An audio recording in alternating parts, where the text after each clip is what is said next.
എൻ്റെ നല്ലയമ്മ.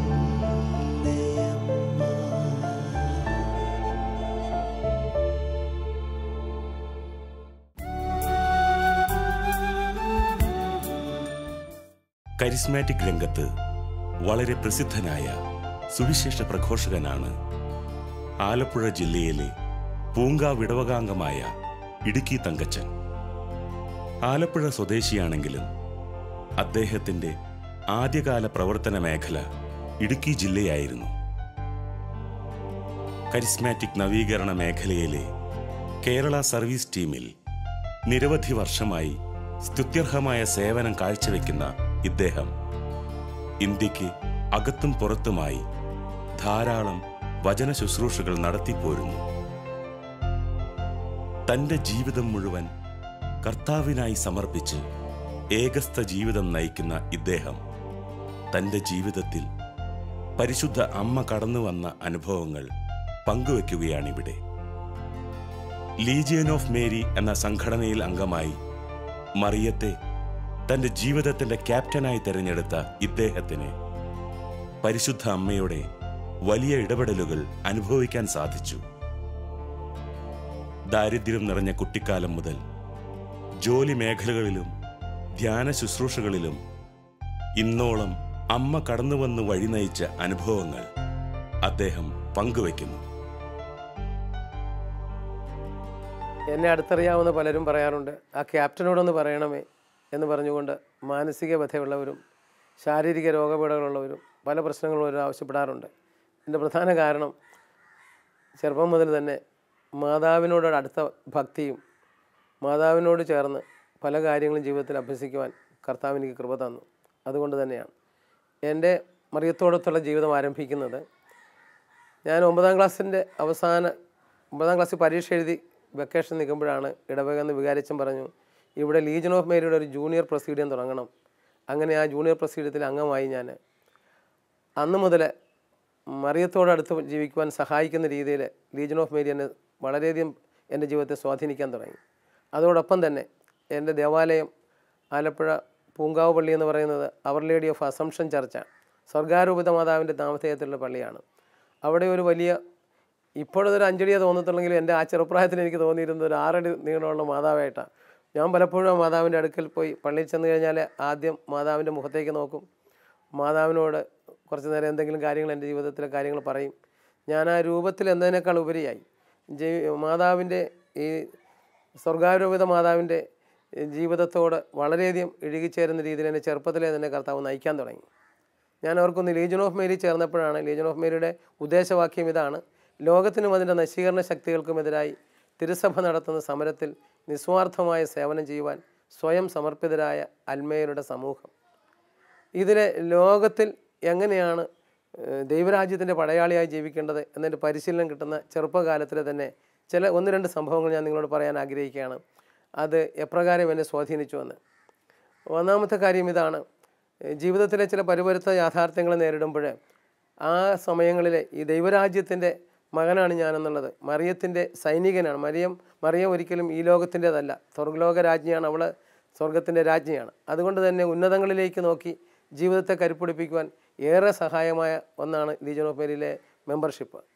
അതിലൂടെ വന്ന് ഞാൻ ഒരിക്കലും എൻ്റെ സൺഡേ സ്കൂളിൻ്റെ വാർഷികം നടക്കുമ്പോൾ ഞാൻ ആദ്യമായിട്ട്, എനിക്ക് കോളേജിൽ പഠിച്ച ആദ്യത്തെ വർഷം എനിക്ക് ഇടുവാനായിട്ട് ഒരു പാൻറ്റ് പോലും ഇല്ല. കാക്കി പാൻറ്റ്സ് ഇട്ടുണ്ട് വർക്ക്ഷോപ്പിൽ പോകും, പിന്നെ അത് കഴിഞ്ഞ് രാത്രി വന്ന് കഴുകിയിടും, അത് തേച്ചിട്ടുണ്ടാണ് പോയിക്കൊണ്ടിരുന്നത്. 2ാമത്തെ വർഷമായപ്പോൾ സ്റ്റൈഫൻഡ് കിട്ടിയപ്പോൾ പുതിയ 2 പാൻറ്റും ഷർട്ടും തയ്പ്പിച്ചു. ഇത് രണ്ടും കിട്ടിക്കഴിഞ്ഞപ്പോൾ ഞാനത് മടക്കി വീട്ടിലുണ്ടായിരുന്ന ഒരു ചെറിയ തേയിലപ്പെട്ടിയുണ്ട്, അതിനകത്ത് വെച്ചിട്ട് സൺഡേ സ്കൂളിൻ്റെ വാർഷികത്തിന് വേണ്ടി പോവുകയാണ് പള്ളിയിലേക്ക്. അങ്ങനെ പോയി അവിടെ കൂടിക്കൊണ്ടിരിക്കുമ്പോൾ അപ്പച്ചൻ വന്നിട്ട് പറഞ്ഞാൽ, നിൻ്റെ തേയിലപ്പെട്ടിയൊക്കെയാരാണ്ട് കുത്തിപ്പൊട്ടിച്ചിട്ടിരിക്കുന്നത്. ഇവിടെ വന്നപ്പോൾ കാണുന്നത് എൻ്റെ 2 പാൻറ്റും ഷർട്ടും എടുത്തുകൊണ്ട് പോയതാണ്. ഈ സമയം ആ സംഭവം വന്നപ്പോൾ ഞാൻ എന്നിലേക്ക് നോക്കി, ഒരു ചെറിയൊരു അസ്വസ്ഥത പോലെ തോന്നി. നാളെ ഇട്ടുകൊണ്ട് പോകാൻ ഒന്നുമില്ലല്ലോ, ഒരു വശം കീറിയ ഒരു ഷർട്ട് മാത്രമേ ഉള്ളൂ, ഷോൾഡർ കീറിയതും, വേറെ ഒരു ഒറ്റമുണ്ട് മാത്രമേ ഉള്ളൂ. എങ്കിലും ഉടനെ തന്നെ ഞാനൊരു മരിയ സൈനികനാണെന്നുള്ളൊരു ബോധ്യം എൻ്റെ ഉള്ളിൽ വരികയും, നിങ്ങൾ അവിടുത്തെ രാജ്യവും നീതി അന്വേഷിക്കുക, ബാക്കിയെല്ലാം കൂട്ടിച്ചേർത്ത് തരുമെന്ന് പറയുന്ന ബൈബിൾ വാക്യമായിട്ടല്ല ഞാൻ മനസ്സിലാക്കിയത്, മരിയ സൈന്യത്തിൻ്റെ നിയമഗ്രന്ഥത്തിൽ പറഞ്ഞിട്ടുണ്ട്. അതൊക്കെ അവിടെ പറയുന്ന ചില കാര്യങ്ങളാണ്. അതായത് വസ്ത്രമില്ലെങ്കിൽ നിങ്ങൾ ആകുലപ്പെടരുത്, ഭക്ഷണമില്ലെങ്കിൽ നിങ്ങൾ ആകുലപ്പെടരുത്, ഈ ലോകത്തിൻ്റെ മക്കളാണ് അങ്ങനെയൊക്കെ അകലപ്പെടുന്നതെന്നൊക്കെ ഞാൻ വായിച്ചിട്ടുണ്ട്. അപ്പോൾ ഈ സമയത്ത് അത് ഓർമ്മ വരികയും എൻ്റെ ഉള്ളിലെ ആ ടെൻഷൻ ഒരു സന്തോഷവും ഒരു പ്രത്യാശയോട്ട് മാറി. ഇതുപോലെ ഒത്തിരി സംഭവങ്ങൾ എൻ്റെ ജീവിതത്തിൽ ഉണ്ടായിട്ടുണ്ട് അക്കാലത്ത് തന്നെ. ഞാൻ പോളിടെക്നിക്കിൽ നിന്ന് പോകുന്ന സമയത്ത് തന്നെ ഒരിക്കലെ ഒരു പ്രവർത്തനത്തിന് വേണ്ടി ഒരു സഹോദരനെ വിളിക്കാൻ പോയി. ഞങ്ങളുടെ ഇടവകയിൽ തന്നെയുള്ള ആൾ. ഞങ്ങൾക്ക് 1.5 മണിക്കൂർ പ്രേക്ഷിത പ്രവർത്തനം ചെയ്യണമെന്നുണ്ട്. ആശുപത്രി സന്ദർശനത്തിന് വിളിക്കാൻ പോയതാണ്. അവിടെ ചെന്നപ്പോൾ അവൻ്റെ അമ്മ പറഞ്ഞു, എടാ നിനക്കൊക്കെ വീട്ടിൽ പണിയില്ലാത്തവരല്ല, എൻ്റെ മക്കൾക്ക് പണിയുണ്ട്, അവർക്ക് കയർ ഫാക്ടറിയൊക്കെ ഉള്ളവരാണ്, അതുകൊണ്ട് ഈ ഒരു കെട്ട് ആലപ്പാടം കയർ പുഞ്ച വലിച്ചിട്ടിട്ട് വേണം എൻ്റെ മകനെ വിടത്തണമെന്ന് പറഞ്ഞു. അപ്പോൾ ഞാൻ പറഞ്ഞു ഞാൻ വലിച്ചു തന്നേക്കാമെന്ന് പറഞ്ഞു. അത് മുഴുവൻ വലിച്ചിട്ടു. അത് കഴിഞ്ഞപ്പോൾ പറഞ്ഞു ഇനി 2 കെട്ട് ചൈര് കുടണമെന്ന് പറഞ്ഞു. ആ ചൈര് കുടഞ്ഞു കഴിഞ്ഞപ്പോഴേ ആ അമ്മച്ചി പറയുകയാണ്, വീട്ടിൽ പണിയില്ലാത്ത നിനക്കൊക്കെ ഇത് ചെയ്യാൻ സാധിക്കും, എൻ്റെ മകനെ വിടാൻ മനസ്സില്ലെന്ന് പറഞ്ഞ് കുറേ അനാവശ്യമൊക്കെ പറഞ്ഞു വിട്ടു. ഞാൻ ഓർക്കുകയാണ്. അത് കഴിഞ്ഞ് തിരിച്ചു വന്നപ്പോഴേ ലീജൻ ഓഫ് മേരിയിലെ സീനിയർ മെമ്പേഴ്സ് പറഞ്ഞു അതിന് എന്തെങ്കിലും ഒരു പരിഹാരം ഉണ്ടാകണം, ഒരു തെറ്റും ചെയ്യാത്ത പിള്ളേരെ അങ്ങനെ ചെയ്യിച്ചെന്നൊക്കെ പറഞ്ഞു. പക്ഷേ അപ്പോഴും ഞാൻ ഇടപെട്ടു. ഞാൻ പറഞ്ഞു നമ്മൾ മരിയ സൈനികരാണ്, നമ്മൾ ലോകത്തോട് യുദ്ധം ചെയ്യുന്നവരാണ്, ലോകം ഇങ്ങനെയുള്ളതാണ്. ഇത് പറയാൻ എന്നെ പ്രേരിപ്പിച്ചത് മറിയത്തിൻ്റെ സ്വർഗോന്മുഖമായ ജീവിതമാണ്. എന്നാൽ പിന്നീട് ഞാനൊരു ഏകസ്ഥ ജീവിതത്തിലേക്ക് കടന്നു വരുന്നത് അച്ഛനാകുവാൻ വളരെയധികം ആഗ്രഹത്തോടെയാണ് ഞാൻ SSLCക്കൊക്കെ പഠിച്ച് എൻ്റേതല്ലാത്ത കുറ്റം കൊണ്ട് എനിക്ക് ഒരു ജസ്യൂട്ട് അച്ഛനാകാൻ പറ്റിയില്ല. പിന്നീട് ഇടവകയിൽ പോയി രൂപതയിൽ പോയി, അവിടെയും പറ്റിയില്ല. മിഷന് പോകാൻ പോയപ്പോഴാണ് മാതാപിതാക്കൾ അതിനെക്കുറിച്ച് വളരെ ദുഃഖമുണ്ടാക്കുന്നതായിട്ട് തോന്നി. അമ്മച്ചി എൻ്റെ ഒരു ബലഹീനതയാണ്. കാരണം അമ്മച്ചിയുടെ ജീവിതത്തിൽ നിന്നാണ് ഞാൻ മരിയ ഭക്തി അഭ്യസിച്ചത്. അതിനേക്കാളുപരി ഇളയ അമ്മാവൻ ഒരു ലീജൻ ഓഫ് മേരി അംഗമാണ്. അച്ഛൻ്റെ ജീവിതമാണ് മറ്റൊന്ന് ലീജനിൽ ചേരാൻ എന്നെ പ്രേരിപ്പിച്ചത്. ഈ 2 വ്യക്തികളും എൻ്റെ ജീവിതത്തിലെ ഒരു മോഡൽസ് ആയിരുന്നു. ഞാൻ പറഞ്ഞു വരുന്നത് ഈ മരിയ സൈന്യത്തിലെ ജീവിതം എൻ്റെ ജീവിതത്തിലെ കാഴ്ചപ്പാടുകൾ മാറ്റാൻ തുടങ്ങി. പോളിടെക്നിക് ഫസ്റ്റ് ഇയർ പഠിച്ചിരുന്നപ്പോഴേ ഫസ്റ്റ് ക്ലാസ് മാർക്കുണ്ട് എനിക്ക്. അന്ന് സ്റ്റേറ്റ് ലെവലിലാണ് റാങ്ക് ലിസ്റ്റ് ഇടുന്നത്. 32ാം റാങ്ക് എനിക്ക് കിട്ടിയവനായതുകൊണ്ട് എനിക്ക് ഏത് ട്രേഡ് വേണമെങ്കിലും എടുക്കാമായിരുന്നു. പക്ഷേ ഞാൻ ഫസ്റ്റ് ഇയറിൽ പഠിച്ചപ്പോൾ ഏതാണ്ട് അന്ന് ഫസ്റ്റ് ക്ലാസ് കിട്ടി എനിക്ക്. 2ാമത്തെ വർഷം വന്നപ്പോഴേ വീട്ടിൽ അമ്മച്ചിക്ക് സുഖമില്ലാതിരിക്കുന്നു, അപ്പച്ചന് ജോലിക്ക് പോകാൻ പറ്റാതെ വന്നു. അതുകൊണ്ട് തന്നെ 9 നിറയുള്ളൊരു കമ്പനിയിലെ പാവോട്ടവും അതിനോടൊപ്പം തന്നെ അവിടുത്തെ കണക്കെഴുത്തും പിന്നെ സമയം കിട്ടുമ്പോഴൊക്കെ ക്ലാസ് ഇല്ലാത്തപ്പോഴൊക്കെ ചായ മുക്കാൻ സഹായിക്കുക, ഇതൊക്കെ ചെയ്തുകൊണ്ടിരുന്നത് കൊണ്ട് പഠിക്കാനായിട്ട് സമയം കിട്ടാതെ വന്നു. അങ്ങനെ 2nd ക്ലാസ്സായി. അന്നേരവും ഈ എന്നെ നോക്കി ചിലരെങ്കിലും പറയണം നീ നന്നായിട്ട് പഠിക്കുന്ന എനിക്കിത് എന്ത് പറ്റി. പക്ഷേ എനിക്ക് പറയാൻ പറ്റും, ഞാൻ അന്നേരവും ചിന്തിച്ചു എൻ്റെ ജീവിതത്തിലെ സാഹചര്യങ്ങൾ തന്നെയുമല്ല. പലപ്പോഴും ഉച്ചഭക്ഷണം ഉണ്ടാകുകയില്ല ഇവിടെ നിന്ന്. രാവിലെ 15 പൈസയുടെ അപ്പം അമ്മച്ച് വാങ്ങിച്ച് വെച്ചേക്കും, അത് തെറുത്ത് വായിലോട്ടൊന്ന് അടിച്ചിട്ട് ഒരു ഗ്ലാസ് കടുങ്കാപ്പിയും കുടിച്ചുകൊണ്ടാണ് ഞാൻ നേരെ കോളേജിൽ പോകുന്നത്. അവിടെ ചെല്ലുമ്പോഴൊന്നും എനിക്കൊരിക്കലും ഞാനൊരു ദരിദ്രനാണെന്ന് തോന്നിയിരുന്നില്ല. കാരണം ലോകത്തോടുള്ള യുദ്ധം എന്തെന്ന് മരിയ സൈന്യത്തിലെ നിയമഗ്രന്ഥം എന്നെ പഠിപ്പിച്ചു. കൂട്ടുകാരൊക്കെ ചോറുണ്ടെന്ന് ഹോട്ടലിൽ പോയി ടാപ്പിൽ നിന്ന് വെള്ളം കുടിച്ചിട്ട് ഒരു പഞ്ചായത്ത് ടാപ്പിൽ നിന്നാണ് അവർ കൈ കഴുകി അകത്ത് കയറുന്നത്. അവരകത്ത് കയറുമ്പോൾ ഞാൻ പഞ്ചായത്ത് ടാപ്പിൽ ചെന്ന് കൈ കഴുകി 5 പൈസയുടെ കപ്പലണ്ടി വാങ്ങിച്ചത് വായിലിട്ട് ചവച്ചിട്ട് അത് ടാപ്പിൽ കൈ പിടിച്ച് വെള്ളം കുടിച്ചിട്ട് തിരിച്ചു വരാൻ പറയും, മാതാവേ ഇതിപ്പോഴേ ഉണ്ടാവട്ടെ എന്ന് പറഞ്ഞ് പ്രപഞ്ചത്തെ സൃഷ്ടിച്ച അങ്ങയുടെ പിതാവ്, നമ്മുടെ പിതാവ്, ആ പിതാവിൻ്റെ രാജ്യത്തിലെ അന്ന് അവരെ എപ്രകാരം ഉണ്ടാവട്ടെ എന്ന് പ്രപഞ്ചം സൃഷ്ടിച്ചോ അതുപോലെ ഇവരൊക്കെ കഴിച്ച ഭക്ഷണം പോലെ എൻ്റെ ഈ കടലയെ മിന്നിച്ചേക്കണമെന്നൊക്കെ പറഞ്ഞ് പോരുമ്പോഴേ എൻ്റെ ഹൃദയത്തിൽ വല്ലാത്തൊരു പ്രത്യാശ. ലോകത്തിനെതിരെ നീന്തേണ്ട ഒരു ജീവനുള്ള വിശ്വാസിയെക്കുറിച്ചുള്ള ചിന്തകൾ എന്നെ വളരെയധികം ഭരിച്ചിരുന്നു.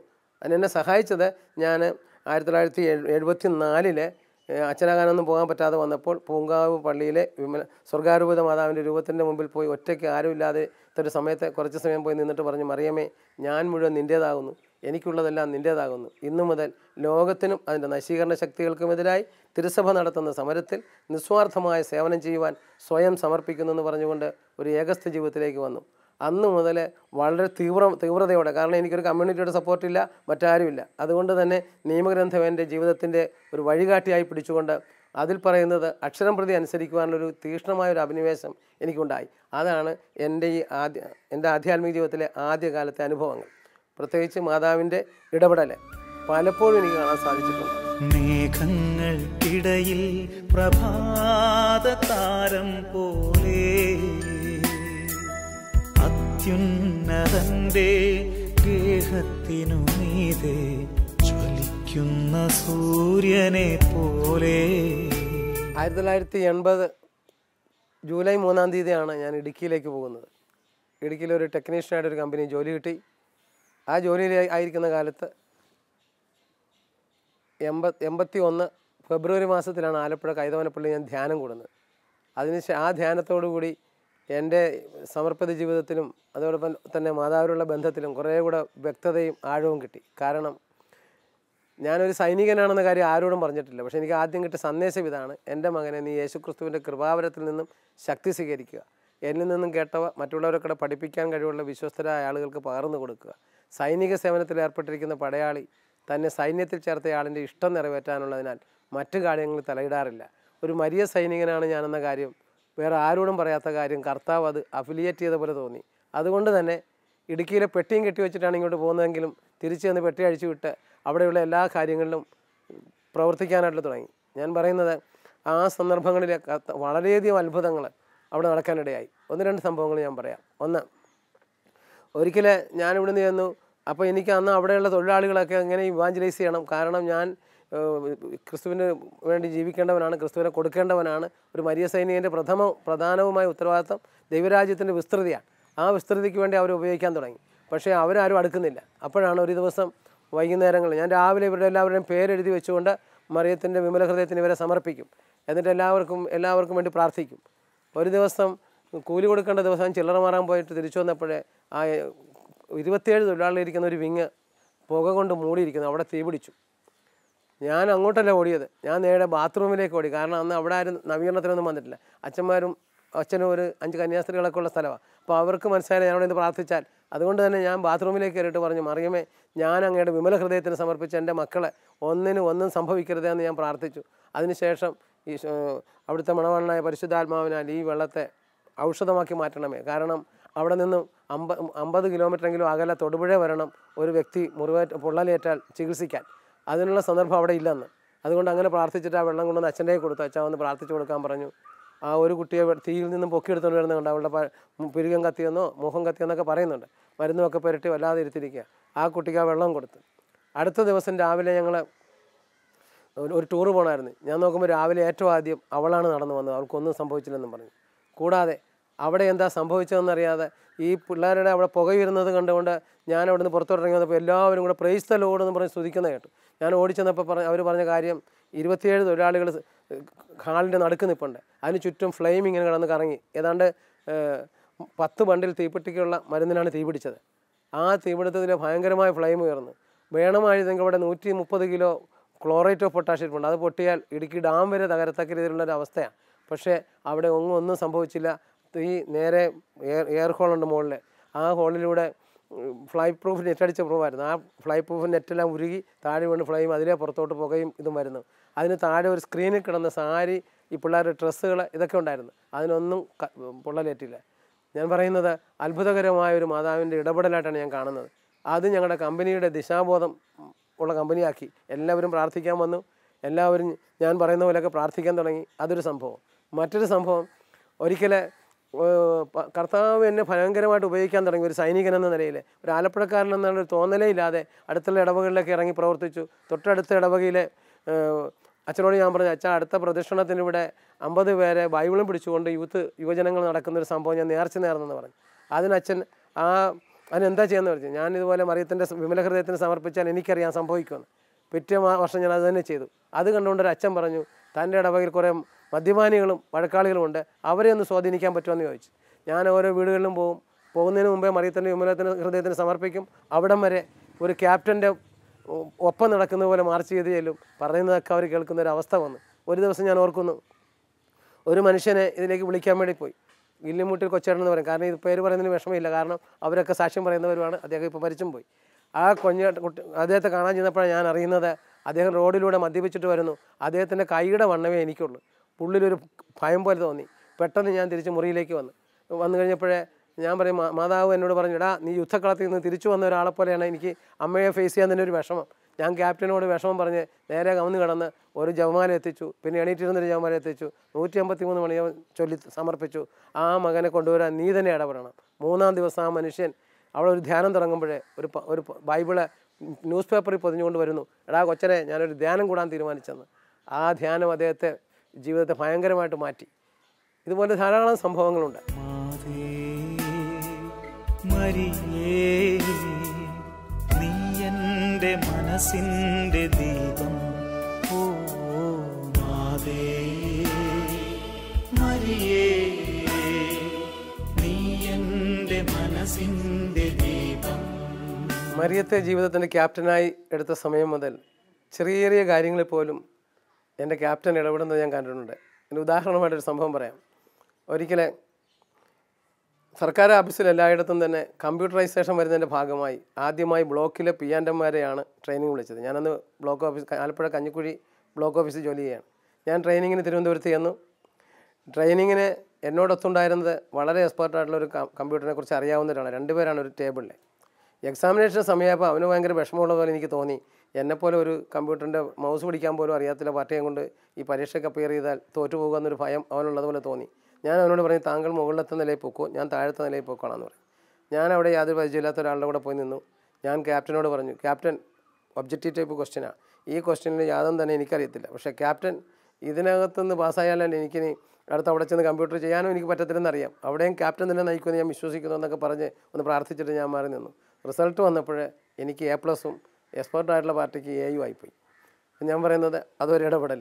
രണ്ടാമതൊന്ന്, ഞാൻ വണ്ടി പഠിച്ചു. സൈക്കിൾ അറിയത്തില്ല ചെറുപ്പകാലത്തിലാണ്. എൻ്റെ ഏറ്റവും വലിയ ബലഹീനതയാണ് അമ്മച്ചി ചെറുപ്പത്തിലേ പറയും, എടാ മോനെ നിനക്ക് നീ സൈക്കിൾ കയറ്റം പഠിക്കരുത്, നീ ഫുട്ബോൾ കളിക്കരുത്, നിന്നെ ഉച്ച ഉറച്ചിട്ടില്ല, നീ 8ാം മാസത്തിൽ പ്രസവിച്ചാൽ നിന്നെ.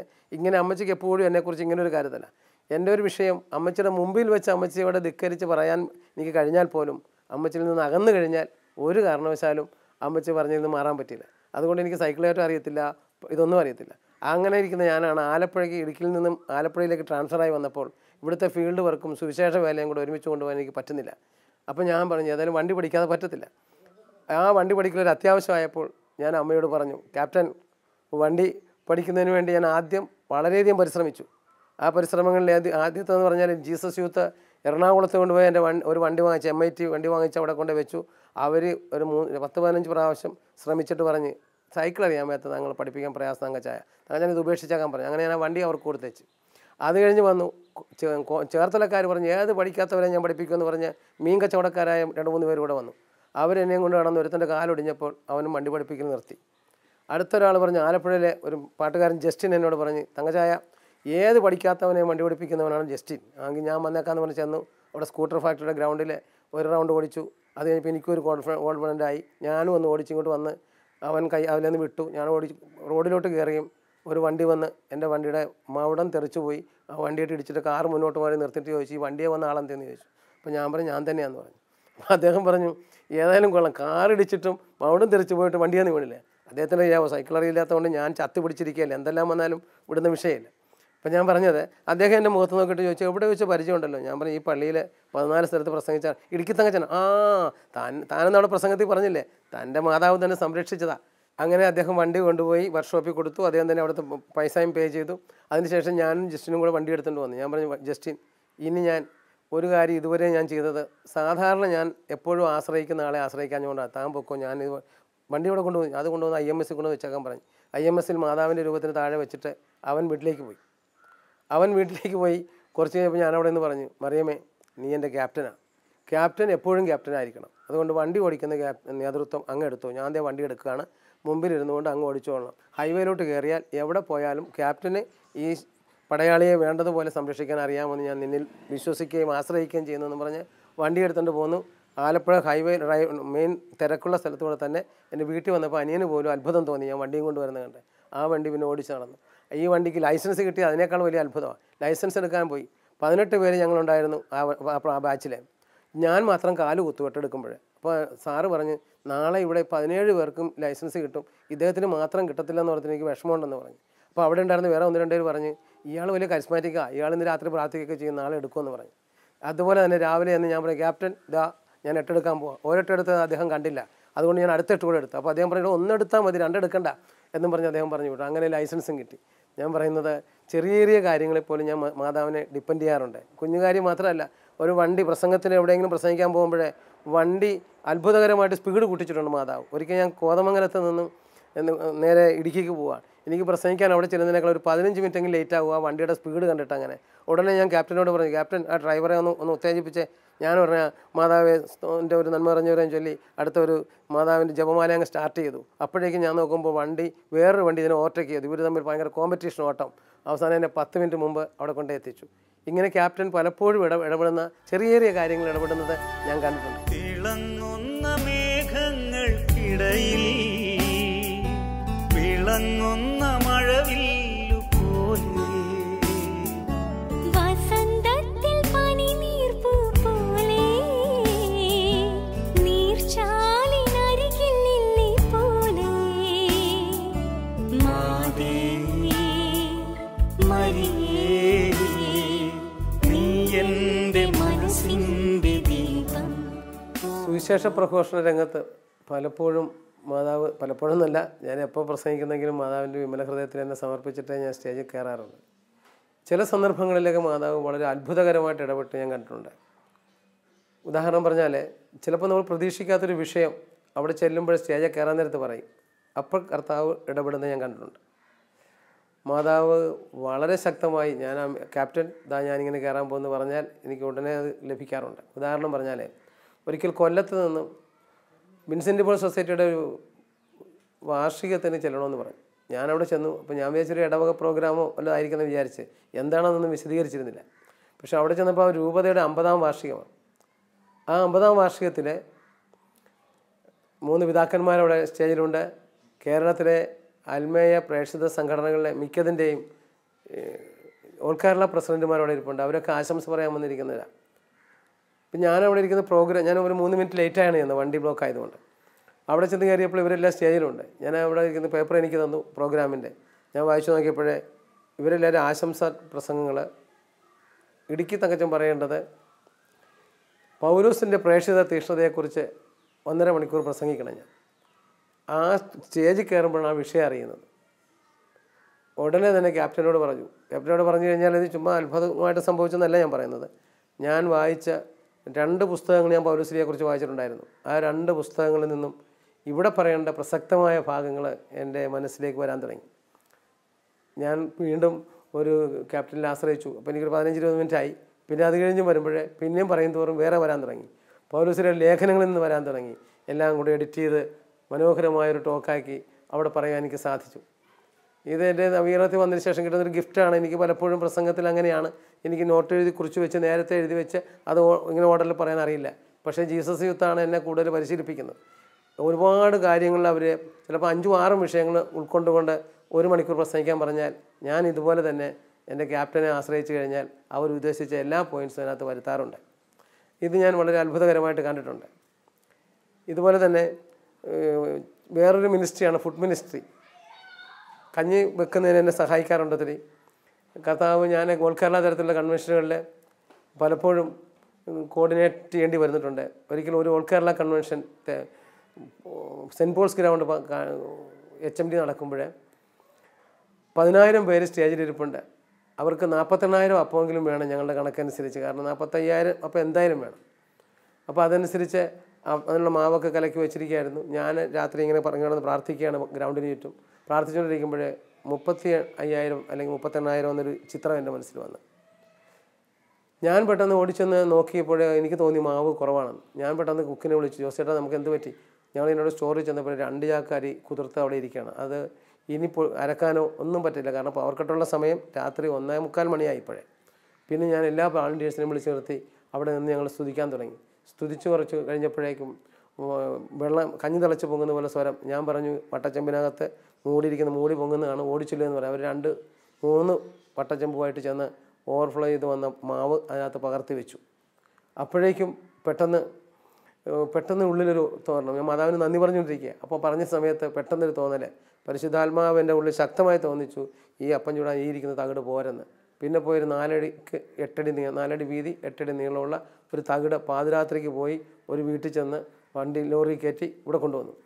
ഞാൻ പറയുന്നത് 8 മണിക്ക് ആ അപ്പം ചുട്ടു തീർന്നതെന്ന് മാത്രമല്ല, ആ അപ്പത്തിൽ നിന്നും 1 ചാക്ക് അപ്പപ്പൊടി അല്ലാതെ ബാക്കി എല്ലാം കൊടുത്തു കഴിഞ്ഞ് 1 ചാക്ക് അപ്പപ്പൊടി മിച്ചം വന്നു. ആ രീതിയിൽ തികഞ്ഞു. ഇതുപോലെ അത്ഭുതകരമായ മാതാവിൻ്റെ ഇടപെടൽ പല രംഗങ്ങളിലും ഞാൻ കണ്ടിട്ടുണ്ട്. ചില ഓൾ കേരള പ്രോഗ്രാമൊക്കെ KST ഏൽപ്പിക്കുമ്പോൾ മറിയത്തിൻ്റെ വിമല ഹൃദയത്തിന് സമർപ്പിച്ചു കഴിഞ്ഞാൽ മൊബിലൈസേഷൻ മുതൽ അവസാനത്തെ നന്ദി പറച്ചിൽ വരെയുള്ള കാര്യങ്ങൾ എൻ്റെ മനസ്സിലിങ്ങനെ തെളിഞ്ഞു വരും. ഇതിനെന്നെ സഹായിക്കുന്നത് ക്യാപ്റ്റനാണ്. എനിക്കേറെ സന്തോഷമുണ്ട്.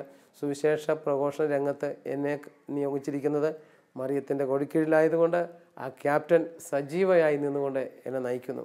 തീർച്ചയായിട്ടും ക്യാപ്റ്റൻ എൻ്റെ വ്യക്തി ജീവിതത്തിലും ഇതുപോലെ സഹായിക്കാറുണ്ട്. മറ്റനേകം സംഭവങ്ങളുണ്ട്.